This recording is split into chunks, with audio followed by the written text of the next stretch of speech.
All right, so I'm going to get going. This is this event. People can come and go as they please. So it's let's get it moving. So I want to at least thank three of you for coming to our episode number 2. So this is a really kind of a new concept for us, a new approach at trying to help folks get information, and that's helpful, some kind of training. My name's Rob DelMastro. I've been with the Massachusetts Small Business Center here for about a year, just almost exactly a year at this point. My background is in technology. I've run a couple of tech companies, and I wanted to be able to try to share some of that information with all of you. For those who maybe not know who we are the Massachusetts Small Business Development Center, and we're part of the America's Small Business Center, which is a national organization funded by the federal government. And because we're funded by the government, all of our services are free. We work with small businesses every day, and we coach them from really concept all the way to selling their business and anything and everything in between. What we are not is a lending arm. We don't lend money. We don't have money. We are, but we will help businesses kind of prepare for lending if that's in their path. So the whole idea behind this Tech Talks with Rob is you come with questions and I do my best to answer you. So nothing prepared, for this. And I just kind of open it up to the three of you that are on right now. If somebody wants to start with a question, fire away. I'll do my best. I will tell you, I don't know the answers to everything, but I'll do my best. Okay, hi Rob. I'm Elaine Jackson. I'm the one with the logo. So sorry I'm not on camera. I'm a project manager. I do training in that space, and I'm wondering why there is such a push for there to be so many apps. It's like I had a contract position at one of the fuel assistance companies in the area, and everything was a different app. They couldn't find one that could do 3 and 4 things. I tried to stay calm, but I almost lost my mind. Now, when you say app, are you talking physically an app on a phone, on a mobile device, or a web page? An app where you have to go in and sign up and get a little password for every single one. Yeah. So I have this huge journal, and I put tabs on it so that I can then log all the sites that I have all these passwords. I had the same password for everything, and then my son was like, "Mom, don't do that. Yeah, if they get one, they get all." You need to attend my cybersecurity webinar. That's a big no-no. I know.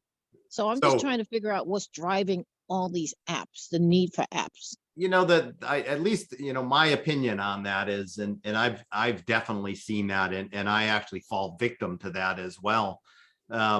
There's no one good app out there that does everything. Unfortunately, a lot of these apps kind of specialize in certain areas, or their main focus may be on a particular vertical. But yet it may have some really great features in there. And what I find is that businesses are picking and choosing components of those features and trying to mesh them all together. And the reality is it creates more confusion than I think it ultimately helps. I'm old, so I've been from the school of, you had one project manager and you just did what they said, and everything was paper and pencil, and you went from there. Then we migrated to Microsoft Project, where, the entire plan was put on there and we followed that and everything. But now with the advent of all of these collaboration tools, there is definitely some significant benefit there of being able to just quickly shoot out a text message to someone, or share a file, or spawn a video session with 1 or 2 people. I mean, we use it internally. We use Microsoft Teams And it just provides, just an incredible environment as all of us now are working out of our homes or working, across the country. So what's pushing it? I think what's pushing it is that there's no one great program out there, but yet there are a lot of programs that offer some really beneficial tools, to conduct business today. When I work with my clients and questions like that come up, workflow, I try to get them to focus on one or two at most. There should be one or two apps out there that does everything that you want, and try to focus on those two, preferably one. If you went with a product like a Microsoft Teams or Asana or any of those tools that are out there, there's some really good ones that really cover kind of the full breadth of things. But one of the challenges with any of those things also is email, right? So email always seems to be that thing off to the side.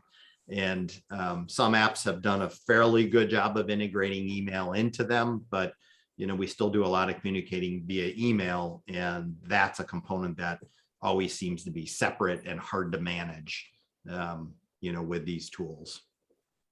Okay, thank you. I'll let some other people ask questions. I'm sure they have tons of questions too. Okay. Jolene, you were on first, so I'm going to pass it to you. Yeah, I got on a half an hour ago. Like maybe they're there. Maybe they started early. One thing to note is, and I had emailed Sarah because I was trying to make sure I was signed up, and for some reason the link on the SBA website was bringing me to last one. So I don't know what's going on. You guys might want to look into that. So if other people had the same problem as me and wanted to join today, and it was only bringing them to the February 3rd, that could be an issue. Because I know at one point I was trying to, I can't remember. My brain's mush. So I'm dealing with I'm on the new ownership team of a small company. Okay. Very small, 9 employees. Oh, that's huge. You too. No, I said that's huge compared to our normal customer base of 1. Oh, okay. It's huge. So coming in, everything's paper. Yep. Like they did out so much paper. They had QuickBooks. They weren't using estimating. They did do invoicing. Their system is very very paper oriented, and we're trying to institute some systems. Like everybody in the company had their own separate Gmail. Okay. So we're dealing with, oh, well, that person has all their notes up in their Google Drive, and we need access to that. So one of my main first questions is, how would we, what would be the first step to getting us networked together? We're low tech. We don't have a server. Right. We don't own Microsoft. Right. And in today's world, you surely don't need any local hardware. I mean, that was the old environment where you had servers and networks and put files on them. The two giants in the industry are Google and Microsoft, right? So if your group all have Gmail accounts, they're probably very comfortable with the Google environment. What you would need to do is, get kind of a business Google account, right? They change the name all the time. I forget what its current name is, Google Workspace maybe. And, so you have a URL, which is your company's URL. You create an email based on that, and then you add accounts to that, right? And so now you have a shared environment where you can store files, basically having your network in the cloud at this point. So am I hearing you say that we could set up a Google business under a non-Gmail email? You can. Well, so I want to make sure we understand what we're saying. It is a Gmail account. It's run by Google, but you can hook any domain up to it. So, let's just say, take my, I had a business, Clearly Works was the name of my business. So I can have a Gmail account that is rob@clearlyworks.com. All right. And so it's owning that domain name. It's called, called a domain that represents your business. Maybe your website. Do you have a website with a domain that points to it? So yeah, we just issued 2 emails off of that domain as we start getting familiar with how well that domain handles the flow. So what does that mean? You issued 2 emails off of it? Like, so for instance, there were 5 people with Gmails, all different Yep. ways of getting a Gmail. Then now we have Jolyn at the URL. Yes. All right. So you've Okay. already purchased a business Gmail account. As soon as you hook a domain up to it, Google will consider it a business account. Oh, I see. So like I'm in Gmail and I'm getting my Jolyn at while I'm in Gmail. Is that what you're saying? That I now have a business account? Yeah. I'm not paying any extra. I don't want to pay any extra. Well, you do have to pay to have a business account with Gmail. Okay, but that's it's how I would do inexpensive. it. I think it's like $6.50 a person a month to have a Gmail account, a business Gmail account. Yep. Yeah. So now whoever owns that domain and whoever registered that account with Gmail now can add users to that. You can add all 9 of you to that. So it's, and what I recommend is coming up with some kind of format that's consistent, whether that's first name dot last name or first initial last name, whatever. Come up with a consistent format for everyone, and everyone will have that format of their name at, and then your company name.com. And in doing so, you now have access to a Google Drive, which all of you now have access to. I think you have your own, but you also have a common one that the domain shares, and then you all can have access to that.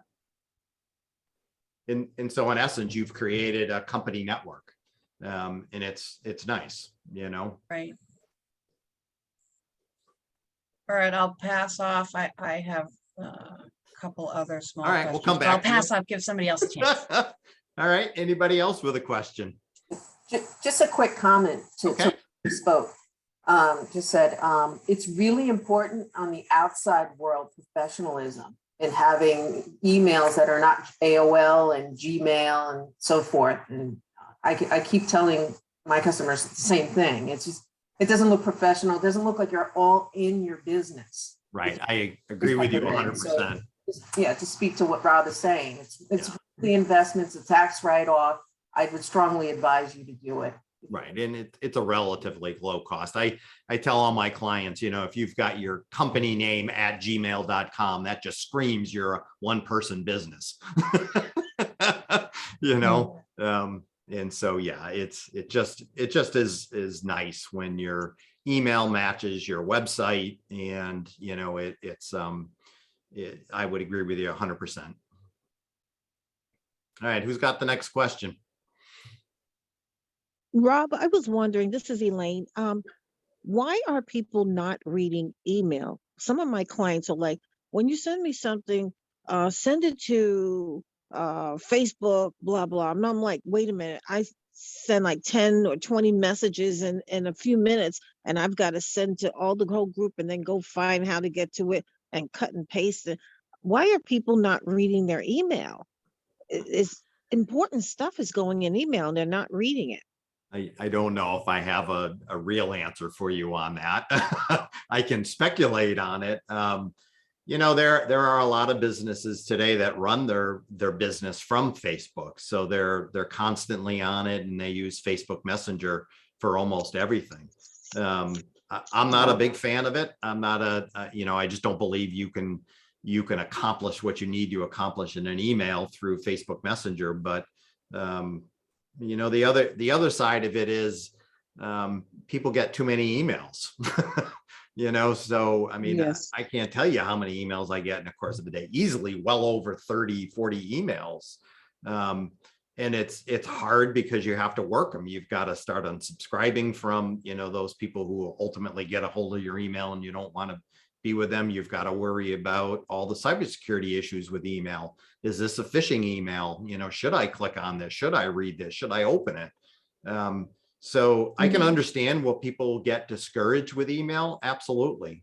It's a distraction. You know, if you don't manage your email, it will manage you. And, you know, I can tell you how many people I know that get lost in, you know, oh, an email came in, I got to stop what I'm doing. I got to go read that, you know, and they answer it and they go back to what they were working on. And it's just very hard from a workflow perspective of your day. So again, I can only speculate on the answer to that, and that, you know, people are frustrated with email, and or like I said, I know several people who run their business entirely through social media, and they you know, they may have an email message, but they don't tend to read it.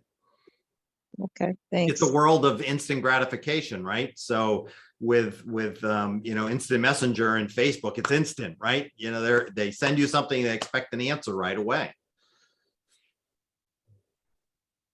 Okay.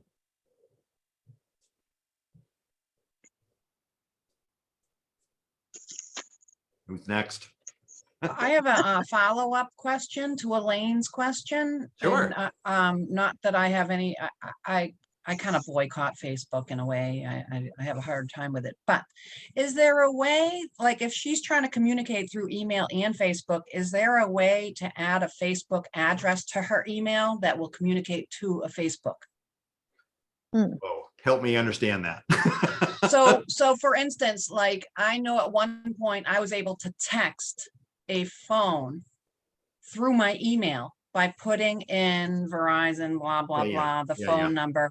So I was able to get that communication. And that was a while ago that I did this. So all of a sudden I'm thinking, because I'm kind of a database person, I'm like, okay, it's just, hey, is there a way to say, hey, Facebook at that person's ID, and that email actually goes to their feed? I'm unaware of it, but I'm not going to say there isn't a way. Does anyone on the line know of a way to do something like that? I'm Googling it right now. Yeah. You know, and there's two components, right? Are you posting a message on their business page, or are you doing Facebook Instant Messenger? You know, there's two avenues there. And then there's really even a third one, because for all of the businesses out there where they're an entrepreneur by themselves, there's also their personal profile. And often people will mingle their personal profile with their business profile, and it gets really confusing quickly on Facebook. So, you know, that's three unique avenues that you could actually communicate with someone through Facebook. That's just Facebook. You know, then there's Instagram, TikTok, and Twitter. Yeah, you get notifications, you know, sent to your phone, you know, or email. That I know you can do with Facebook. So when they're responding back, or somebody's responding back to that, you can get an alert that way. And right. So I think what you're saying is you can concentrate all of it through your phone, right? You can get those messages on your phone, so you always know when someone's trying to reach you. That is true.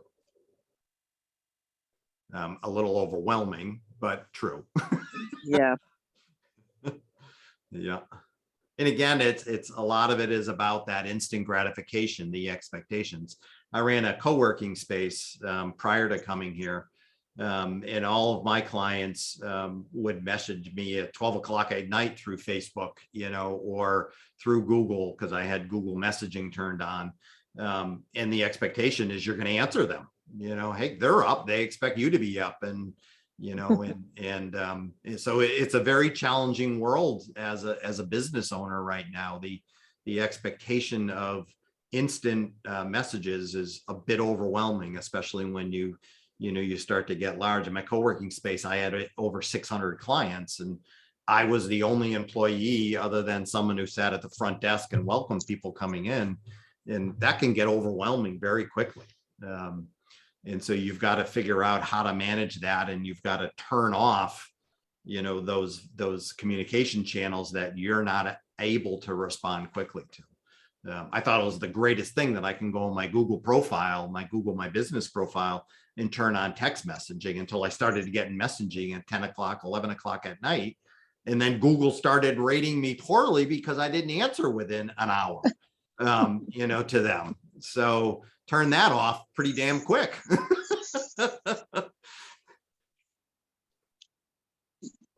Rob, I have an HP printer and my daughter set up an address where we could put, she has a last name, first name, last name at HPE print, blah, blah, blah. Yep. And does HP or can they at any point decide to pull those records and see everything that we send from the PC through the printer to print that way? Can they get access to seeing? As being a network admin in the past, yeah. Wow. My guess is it's not a secure environment. It may be secure in the transmission to and from there so that other outside hackers can't necessarily get at it, but you'd have to read the fine print, and to answer it correctly, I would have to read that.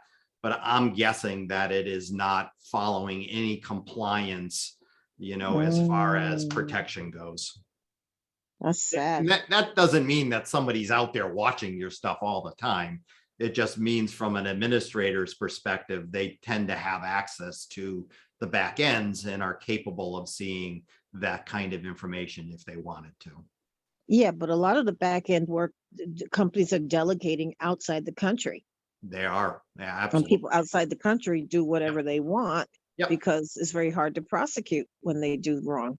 Right. And many of those companies or those countries have no regard for our laws. So, Correct.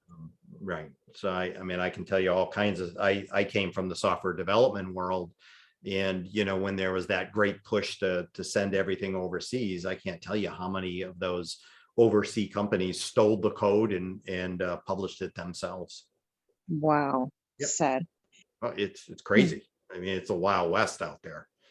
And that's what I said, I do a little webinar on cybersecurity, and that's, some of the things that I touch on is helping people understand where there are exposures for people.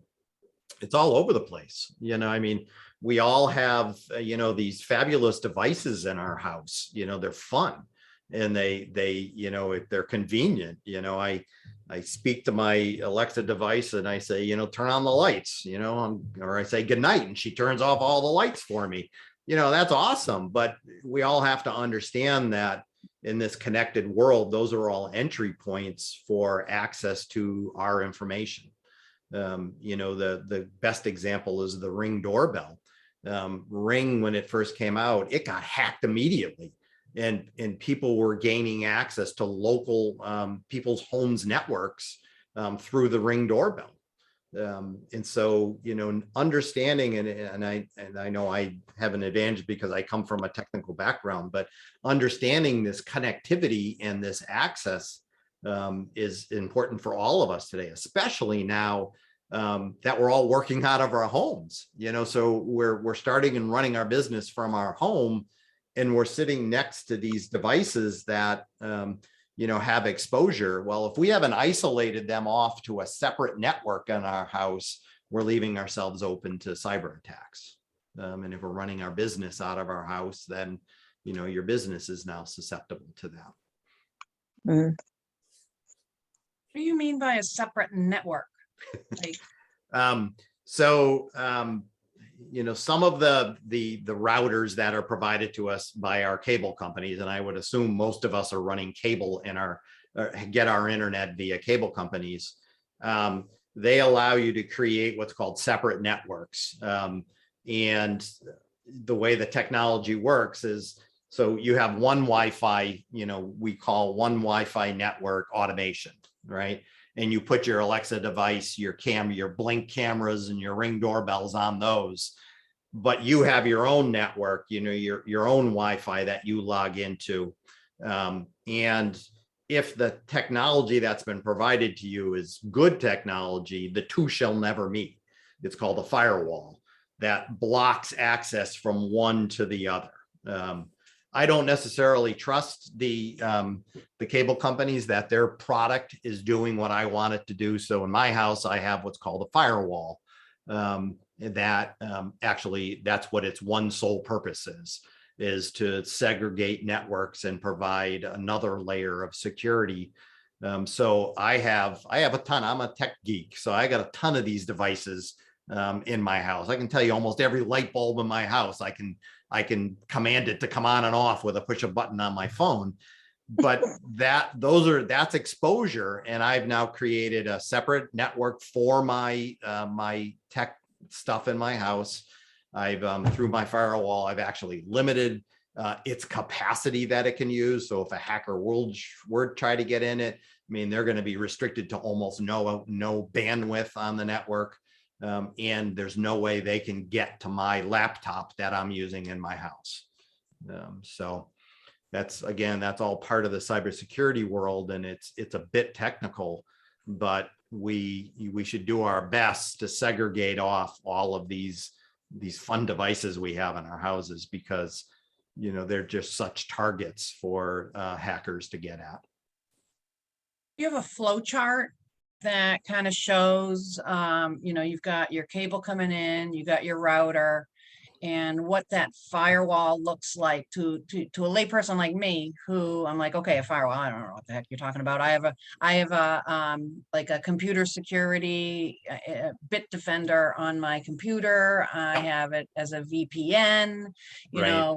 What does that look like? Because I'm very green. I'm interested in what you were just saying to some degree, maybe not to the level that you have fun with.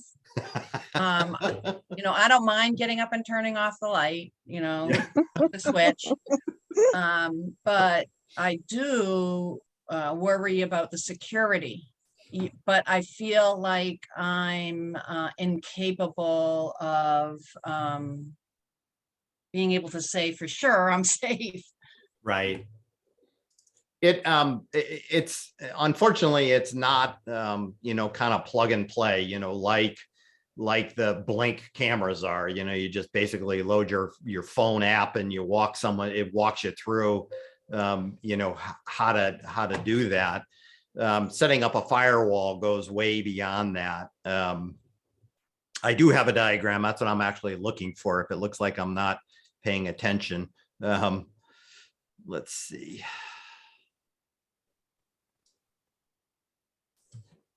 So would a firewall, would that be a separate router plugged into the main router that does its own thing? It's the next layer off. So I don't know if all of you can see my screen right now. I see it. So this is the common scenario that we have in our house, right? You have your internet out here, you have a cable modem, that's right here. And then off of that cable modem is it either is part of that, or you have a Wi-Fi unit as well. So it varies by carrier and by home.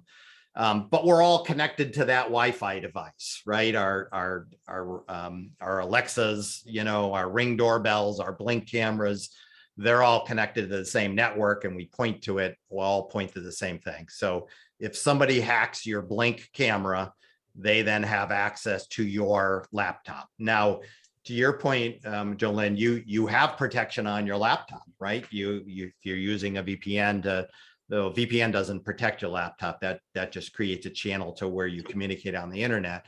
But let's just say you've got McAfee virus protection on your thing, and that actually turns on a local firewall to keep people out of your machine. So that's great. That's your first layer of protection.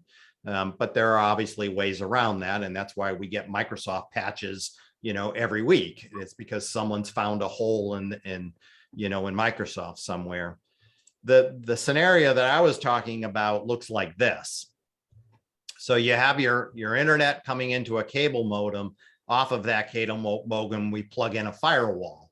And, there's software that you use to configure your firewall, but, you can have a guest Wi-Fi access if you had, a party and you wanted your family to have access to use your Wi-Fi. Well, I always spawn a guest Wi-Fi for that, because I don't want them snooping on my home PC. I have a very limited network, which is my smart tech. And so all of my smart devices go into that Wi-Fi And then I have a local Wi-Fi that all of our personal, computers are on, our iPads and our phones all connect to. So this is what the environment kind of looks like from that perspective. And it's this device that you would have to purchase and buy. Now, like I said, some of the newer, if you've recently signed up for Verizon or Comcast, or I'm pretty sure we have Spectrum in this area here, and I'm sure they don't do it, but some of these new modems that they're putting in your houses have this technology in them. And I'm not a customer of them, so I don't know how to configure them, but some of them do allow you to at least have two networks, a guest and a Wi-Fi. If any of you are running businesses and have a storefront, you should have this kind of environment set up. Absolutely have this kind of environment set up in your storefront to protect you. So when I ran my co-working space, I had a couple more of these networks in there, based on who you were and what services you were buying from me. I don't know if that helps or not. So That when we that use- ha- that, Go that ahead. helps me feel a little more confused, but also a little bit better equipped. Like, for instance, like you have firewall. Great. Yeah. I thought firewall was literally a virtual, not touchable thing. It may be a software, blah, blah, blah. But you're saying it's a piece of hardware. It is. It actually can be. It actually can be software as well. But the better ones are definitely hardware. Let me see if I can find one. I bought mine. The one I have in my house was a $200 investment I bought on Amazon, and it's phenomenal. I actually ran my business on the same unit. I would do that in a heartbeat. I just need to know what to do. Well, that's the problem. That's the problem. That's what I'm here for. That's what I'm Yeah. here at Tech Talk for, Yeah. is to learn some of this stuff. So you had your firewall after the cable modem. I don't have a cable modem. I have the Cat 5 coming directly into the house from Verizon. So I'm going directly into a router that I bought. Okay. So I'm seeing that firewall device, it would just be pre-router. No, it's post router, because that router is actually converting the signal into a usable signal for your home network. So it would be after. It would plug into your router, and then all of you, do you have a Wi-Fi unit in your house as well? The router is the Wi-Fi. The router is the Wi-Fi. See, that's the problem. So what you can do is, you can have that that provider turn off the Wi-Fi piece of it, or just ignore it, have this firewall off of it, and then you actually have to buy a Wi-Fi unit to plug into your firewall. So it gets complicated very quickly. That it's for maybe another session I can do one on that. But this right here is it's called the Ubiquity Unified Secure Gateway. $269. This little device here is just an incredible little box. And again, this is just one option that's out there. There are several different options out there. But for $269, and then it costs another $100 to buy the Wi-Fi unit that goes with it. It's a very, very secure environment with a lot of control. It does a whole bunch of other blocking of all kinds of stuff coming into your network as well, which is well beyond this discussion today. But this is kind of what the device looks like. It literally is only this big. That's it. It's fanless. It's incredible. It doesn't generate any heat. It's a pretty neat little box. Interesting. So then the Cat 5 coming from my provider would pop into that. Yeah, well, from your router, because that router is doing more than it's actually doing a conversion of signal from kind of the street signal to a signal that's usable by you. So you have to keep their router in there. Gotcha. That box plugs into their router. Or a different item. Maybe it doesn't have to be the router. Maybe the router goes on the other side of the firewall and I got some other device that converts the Cat5 into, Right. You need to have their unit in your house. They need to watch you. They're not Right going to let now, you I don't take have your their router unit. out. I didn't want to pay rental fees on their unit. So I specifically bought a router separate. Okay. So A lot of companies today are not allowing you to do that. So I'm surprised that they let you do that. You know, in the olden days, you could go out and buy your own device and plug their stuff into it. But I was not aware that companies are still doing that. They have no control over it at that point. So when you call with a problem, they, you know, and I think it's a very valid argument. How do they diagnose what's happening when they don't own the equipment that you're using? You know, I take responsibility for that. yeah. So Yep. they just have to get good signal into my house. So far, so good. Anyway, I'll be quiet for a moment while somebody else Right. has another question. I have a question on Verizon. I've been doing virtual training since 2008. I had Verizon. Okay. Signals drop in the middle, stalling out. And this has gone on for the longest time. And then I keep complaining and complaining. They told me, oh, you're getting the best that you can in the area where you live. I live in the middle of nowhere in Massachusetts. And so I checked with a neighbor. He's now working from home. He's on Comcast. So I decided I'm going to change the Comcast, not a dropped call. Yeah. So they told me, oh yeah, if you renew with us for 2 years, we'll give you faster speed. This was Verizon. Still drop the calls. I'm not planning to pay the bill. I plan to go after them with every tool I can, and I'm not going to pay. So how do I manage this? My bank told me pay it, and then they'll do a chargeback and get me back the money. So I said, just pay them. Send us a letter of what you've been dealing with them, and then we'll charge back and give you back your money. So I'm sorry, what was your question? My question is, how do I deal with Verizon and their stupid signal that doesn't work for anybody? Yeah, it's I went through a very similar experience with a Spectrum, which is the local company here. More than likely, you've got a bad wire somewhere, or you've got, you know, endpoints that need to be replaced. I ultimately so this was my business, my co-working space, that was having this very, very similar issue. And people come to my co-working space to use my internet. So, you know, it was a critical thing. Ultimately, I had to get a lawyer involved to go after them to actually do something. And they came in eventually once I you know, said the L word, and I had them write them a letter. They came in and they replaced everything from my building back to like 3 poles. They just kept going until they figured out what it was. And it was a loose connector somewhere that was causing that issue, you know. And, you know, they, for the most part, for one home, they're not going to do that. You know, they're not going to spend the money to diagnose that issue. You know, so, you know, I mean, I got very lucky. I had an attorney who actually did it for free for me because he was just as annoyed at Spectrum as I was.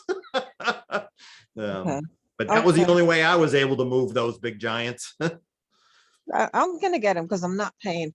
The lost customers is nothing you can do to get your reputation back when the call drops and then people Absolutely. like, what's wrong with your internet? Like we're doing it ourselves, right? Right. Right. You know, the good news is that once 5G is actually rolled out the right way, we're actually going to start seeing, and I just actually noticed them on the Super Bowl that companies are advertising them, but replacing cable with cellular in your homes. And it will be a reality within a couple of years. I can guarantee you that. And we get rid of those cable companies. Now, of course, the alternative is now we're dealing with Verizon and AT&T and mobile, you know, all the mobile companies. And this is actually why you start to see now all the cable companies getting into mobile phones, is because I think they start to realize at this point, cellular in our homes is going to be just as fast as cable in our homes and just as reliable. We're not there yet. And for those of us in rural areas, it's going to be an even longer wait, but it'll ultimately happen. You know, if 5G delivers half of what it promises, it's still just as fast as a cable connection.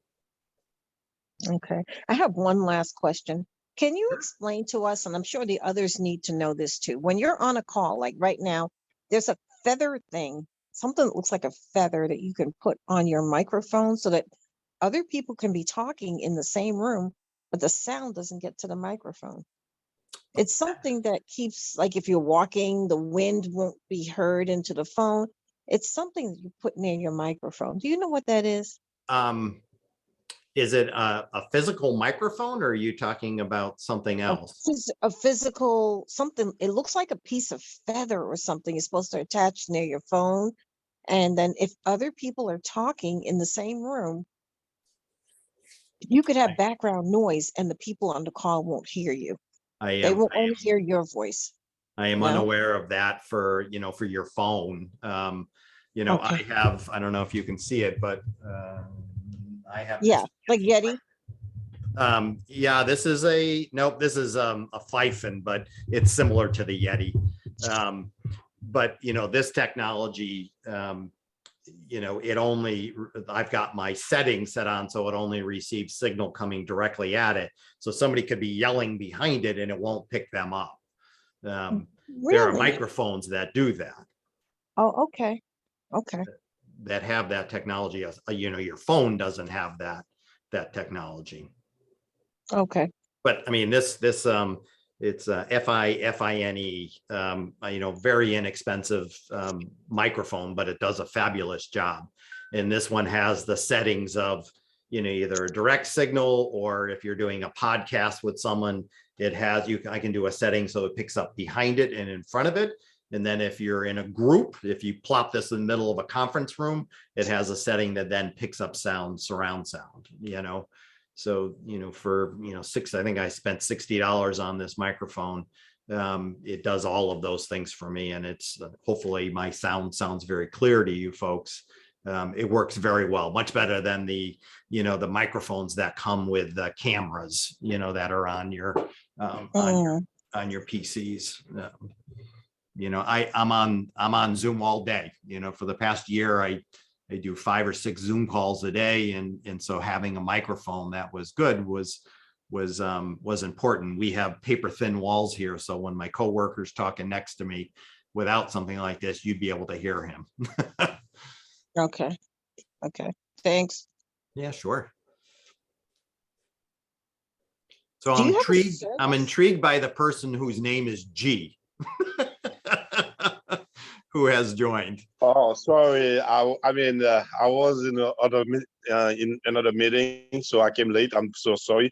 Oh, my name is Geek, by the way. Okay. No need to apologize. The whole idea here is you come when you can during the hour and ask your questions. Do you want to ask a question, or are you here just to listen? For now, I'm just listening because I just get when you guys start talking about where the router should be, if it's before or after the cable I box. forgot. Yeah, something like that. So yeah. I'm still listening for now. Okay. Okay.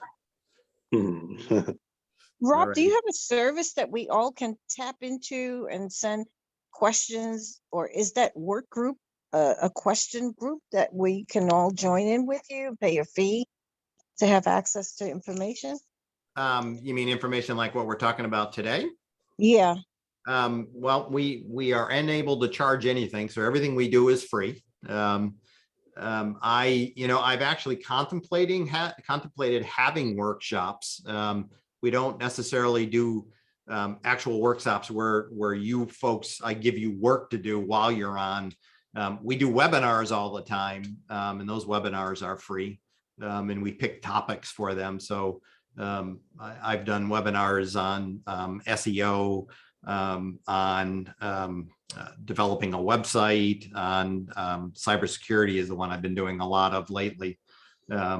I'd be more than happy to, if you want to suggest a topic, I'd be more than happy to put a webinar together for that. Excellent, excellent, Or excellent. even, I love the workshop idea. Like if, we began this discussion talking about setting up email on Gmail, actually having a workshop that kind of walks you through buying your domain, and then, registering with either a Microsoft or a Google for your business email and making sure that all the connections are there. Setting up, aliases for each of your email accounts, things like that. That would be an interesting workshop to do. I know a lot of my clients today struggle with that. I have really no understanding of that concept, and I've done that work with them. So you also, the other alternative is you can register as a member, as a client of ours at the Small Business Center here, and ask for me as your advisor, and I'd be happy during our sessions to walk you through that. I'm really the only one in the group here that does that kind of technical work with my clients, but I'd be happy to do that through there as well. But again, it's all free. You do funnel work too, funnels? I do not do funnels, no. Okay. We have our limits. Yeah, okay, I know that. Yeah. Yep. I mean, I can talk to you about funnels, the values, the benefits and the things, but as far as actually setting funnels up, no. I can refer you maybe to a couple of people who do funnels, but Hey, Rob, I have a quick question. sure.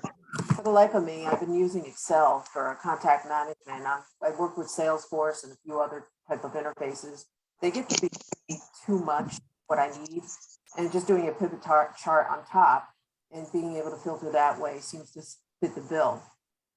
Working with actually a dear friend of mine and helping her business, and she does, it's more medical billing kind of thing, but she needs patients all in one area, as well as their insurance information and contact information and so forth, as well as being able to keep track of all the different patients that come in. She sees that she get paid, and she has a billing company, but the billing company, I think, is not doing what they need to be doing. I caught several different problems there. So I'm wondering, in terms of just suggestions in terms of database or something, and access is too much program, something like that. And I'm just trying to think of, is there a way to, or just pick your brain for some ideas, what you may have seen out there. For customer relation management software, is that, Yeah, there's so many things out there, and it's like the monthly fee and blah, blah, blah. And I'm like, I don't know all the bells and whistles, nor does she. She can't figure out all that. She just wants to be able to do everything in one place. It's Excel is just an incredible product. It surely is incredibly powerful, but it surely has its limitations. Absolutely.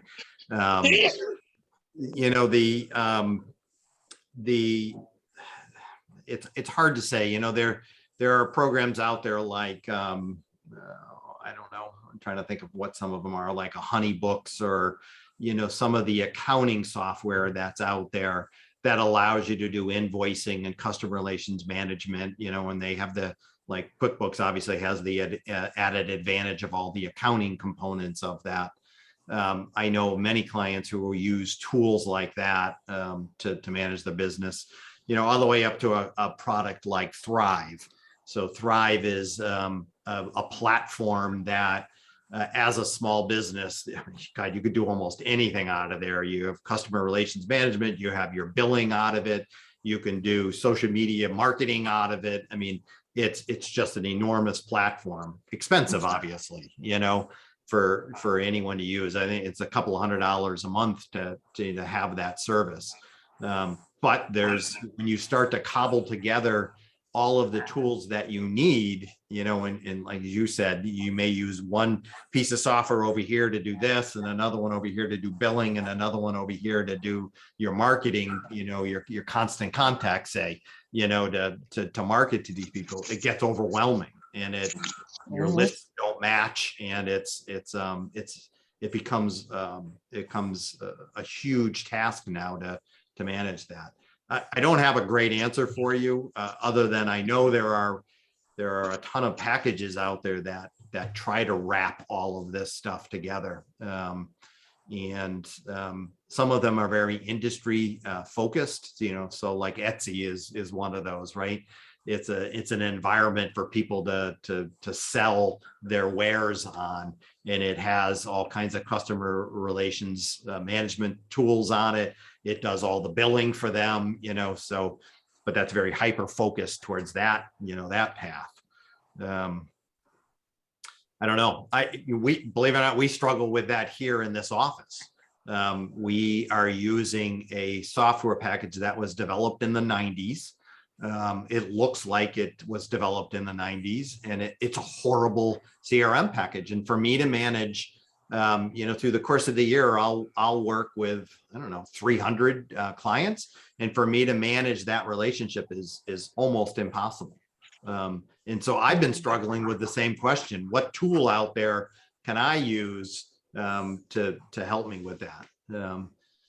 And I haven't really come up with a good answer, to be honest with you. I mean, Microsoft provides a lot of really nice tools now. If you get an Office 365 subscription, it now has started to wrap around that all kinds of great tools. So project management, they have a nice forms tool. So if you're doing polls or questionnaires to your clients, it's all there. And it's all integrated in. Of course, with Microsoft, you have two options. You either go the Dynamics route, which is expensive, which is their full-fledged, kind of ERP system, or you do it from your email base and all your contacts are in your emails. Still not a great solution.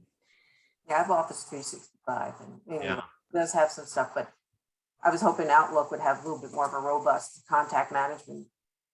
It's not there. It's not. What is it? The ACT database was a long time ago. That actually worked really well back in the 90s and the 80s. Yeah. That was around, but. So Microsoft, they now have this thing called lists, which is all that is a nice window dressing on their SharePoint platform. And we actually internally use that here, where you can create these dynamic lists and you can add your own fields and things. And then they have, what do they call it now? Power Automate, which is a rules engine that you can put on it in the background. And it's kind of just drag and drop creating rules. So, when a client's created in your list, do this. When an email goes out to this client, do this, or when an email comes in. So you can build that workflow and platform behind it. It's not easy, but the tools are there. It's pretty nice. I mean, they've even introduced what I've been working with is called Powerapps, where you can actually develop your own mobile app, now integrating all of the Microsoft products in the background. So, I mean, there's incredible value for that small amount of money that you pay Microsoft a month to have an Office 365 account. I think the base level business account is like $12.50 a month. That's the one that includes your ability to download the software locally. I mean, for $12.50 a month, the amount of software you get and the tools you have access to is incredible. Thank you. Yeah. Throw your way. Rob, I have a question. Okay. If I don't know if you talk about that, if you want to put a business together and at the network level, if for some reason I want to put everything in the cloud. Yep. And on my side, in terms of security, do I have to do something on my side, or in terms of backup or security? What type of equipment I need on my side? But everything would be in the cloud. Would you entertain using like OneDrive from Microsoft as your cloud platform? What do you mean? So, when you talk about a network, I think of, file storage, images and things like that. I'm not sure that's what you're talking about. Yeah, I'm mostly talking about like in terms of transport of data and storage in database. I mean everything. It will reside in the cloud. In the cloud. Yeah. Yeah. So Microsoft has a product called OneDrive, which is their cloud-based file storage system. It is very similar to Google Drive. It's Microsoft's version of it. When you buy a business class license with Microsoft, it's only at that level do they enforce protection on it.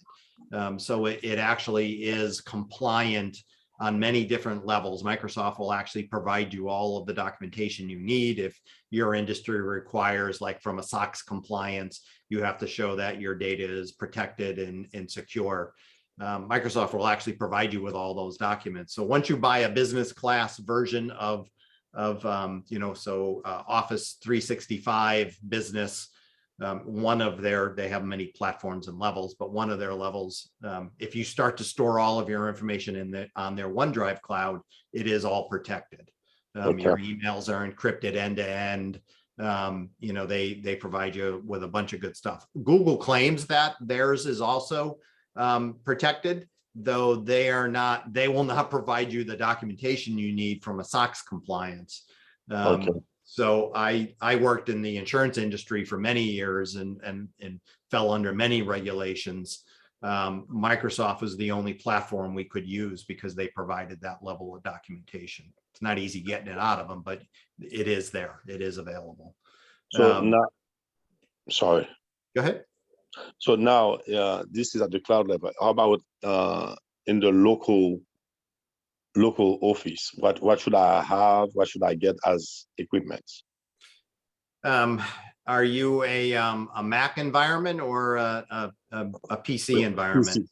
PC environment. Yeah. So if you did have if everyone, like say everyone in your business, had shared a Microsoft business account, you all can have OneDrive locally on your machines, so that if you make a change to a file on your PC, it's uploaded to the cloud and it's downloaded to all the machines that have subscribed to OneDrive. So it's a really nice tool. As an entrepreneur, I loved it because I would work in the office on a file. I'd come home, log onto my PC at home, and there was the file already updated and ready to go. So from a security perspective, though, let's just say you've got a laptop that has OneDrive on it. Well, there's a whole bunch of security measures you need to kind of do to protect that laptop. Obviously, the number one issue with laptops is you forget them or you leave them somewhere and people take your laptop and they have access to it. One of the best things to combat that is to obviously have log on to your laptop with a password to protect that, but use the Microsoft BitLocker to encrypt your hard drive. Okay. And that's a free tool that comes with Windows. And if you encrypt your hard drive, you're now protecting yourself at a much greater level. I used to have arguments with people. They'd say, well, you need a password to log into Windows on my PC, so it's secure. Well, it's not, because I can just unplug your machine. I can open up the back, pop the hard drive out, pop it in my PC and have full access to everything on your hard drive. If you encrypt it using their BitLocker, you can't do that. So that's a good level of protection to put on your PCs. And then you need to worry about all the other layers of cybersecurity attacks.